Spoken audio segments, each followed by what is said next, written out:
Les hommes construisent trop de murs et pas assez de ponts. Bonjour, pas de pont pour la Grèce ce matin, qui se retrouve au pied du mur, comme le résume en une La Croix. Et c'est Georges Papandréou qui doit le surmonter.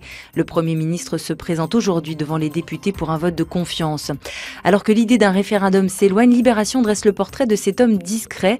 Si Georges Papandréou a du sang-froid et une réelle ténacité, il lui manque la poigne, la vision historique et le verbe churchillien pour préparer ses compatriotes à de la sueur, du sang et des larmes, écrit marque ce mot.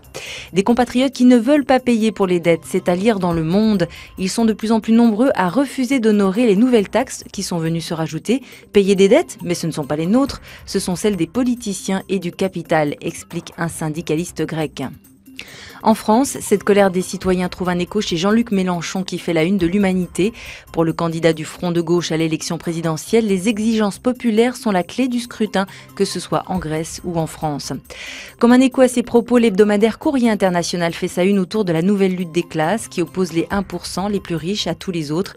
Parmi ces autres, les Grecs accusés de se vautrer sans vergogne dans le confort aux dépens des prêts de l'Union européenne, des maçons, des mineurs, des retraités qui reviennent dans les fermes familiales délaissées pour boucler leur fin de mois.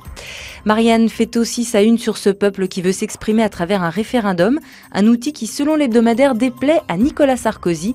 Les consultations populaires de ce type, le chef de l'État les a toujours détestées car il n'a cessé d'en perdre, écrit Nicolas Domenech. Bon, et la campagne présidentielle dans tout ça, on y vient avec Le Point qui consacre sa une à Bayrou l'emmerdeur. Un Bayrou plus remonté que jamais pour sa 3e candidature. La 3e est la bonne, veut-il croire. 4 ans qu'il attend ça, cette élection terrible et magique à la fois. Quand il en parle, il a cette lueur dans les yeux. Autre magazine, autre candidat, Marine Le Pen fait la une de l'Express qui s'intéresse aux secrets de cette famille qui fonctionne comme un clan. Le Nouvel Observateur a choisi, lui, un visage de femme, mais c'est celui d'une jeune Tunisienne. Le magazine s'intéresse à ce nouvel islamisme qui s'offre un nouveau visage en parlant de ses valeurs démocratiques.